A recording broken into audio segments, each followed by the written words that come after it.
Relatable school experiences. Man, I swear school was one hell of a roller coaster.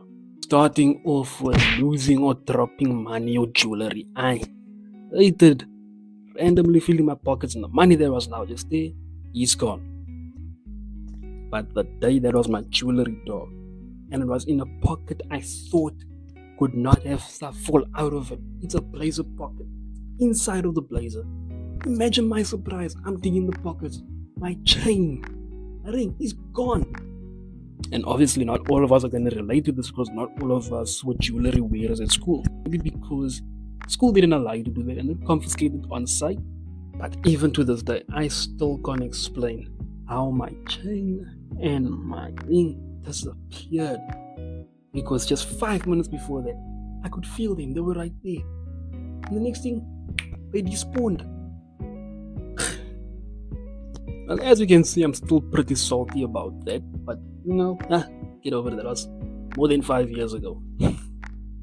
Coming in second is gonna have to be having your phone confiscated by the teacher.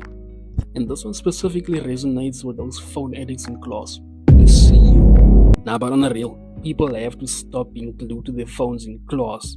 They are going to take them. And here's the thing. You're gonna have to pay to get them back, as per the rules of the school code of conduct.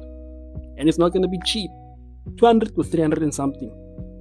Now, go ahead and explain to your parents why you owe the school 300 rand and not expect your ass to get robbed, no matter how old you are. That almost happened to me twice, and I somehow managed to negotiate my way to get them back without paying anything. Hey, my negotiation skills must have been on point. And I see motherfuckers stressed when their phones got confiscated, like near crash out level. As much as I want to say relax, I can sort of understand because I've seen how people function when their phones are either broken or stolen or confiscated. My advice, just keep it in your pocket, man. Keep it in the pocket. Just them seeing that's your phone, the phone is gone. This next one isn't going to be relatable to all of us per se. Next is being used as an example in class in a case study or something that's in the textbooks. And I've seen how niggas act like famous or something when that happens. Guy, relax. A lot of our names are in textbooks. Maybe not in the same textbook of the subject you're doing or in your country, but somewhere the name is being said somewhere. Because it's in something. Shut your fucking mouth! Even including mine, which I did not think was possible. The next one is just embarrassing. I don't care what you say. Don't lie. This has happened to you as well. Slipping / tripping down or while running up the stairs. Hey, I really envy those who are allowed to wear casual to school every day. It wasn't school uniform and school shoes. I really envy you.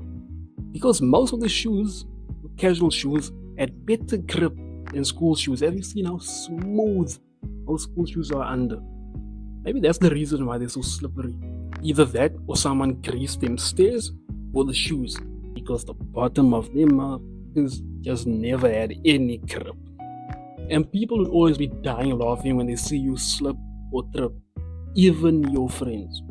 Well, obviously it's not going to be in spite of you, but because it's you and they know you. And then next up is fumbling / getting curved. This can go both ways, both with gents and nuns. It's not one-sided, it's not one-sided. And this is one of the worst things that can happen to you when you're like in a public or crowded area in school, like there's a lot of people around. And they always pretend like they can't hear or see what's going on. But the second cunt or guy that you're trying to spit game at says no or something along the lines of, I only see you as a friend, you'll suddenly see a lot of heads turn and be like, yo, we're listening in the whole time. Mind your own business, dog. But as for a fumbling side, usually your dogs, your brother, your homies, they can see that, okay, this guy does not know that this and wants him even. They'll pull game for you, they will give you the alley-oop, they'll wingman for you. Give your brasso just like that. If you still manage to fumble it though, while away, then that's completely on you, dog. That's just you.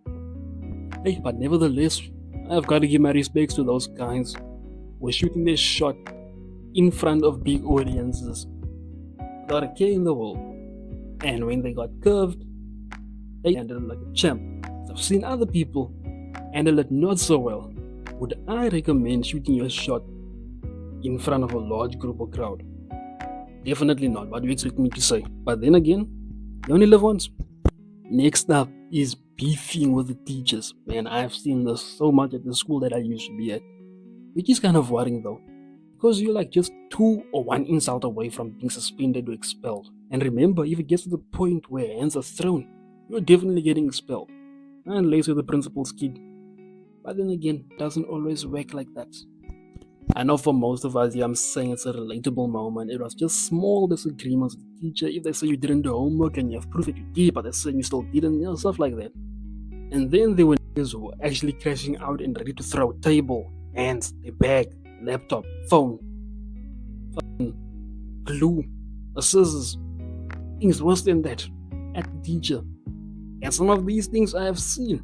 By the time it was, I would just rather say, don't let a conflict get to that point, especially with the teachers. In fact, don't let there be a conflict to begin with. De-escalate. You do not want to be getting expelled for that, because no school will accept a student who attacks teachers. And lastly, the most universal one, bunking or skipping school. And tell me why there was always a known group, known suspects, usual suspects. And these niggas would get detention and bunk that too. That's crazy. Usually it would be for subjects like math or science or history for some or geography for some. But remember, there's always a high chance of you getting caught. I feel like for some people it was just thrilling for them as I did it so often. While for others it was scary because if you got caught, you do not know what the consequence can be. Some schools are strict though. Some of them will suspend you. Some of them will expel you. And I think for most of us, our biggest fear, if we ever got caught, was having our parents call about that. The ass whooping you would receive at home. Would you survive that? Probably not. But yeah, that was relatable experiences in school. Drop a like and a comment if you could relate, which I know most of you did. And of course, don't forget the subscribe button. What am I doing? Right, time to go sleep now. Catch you all on the next one.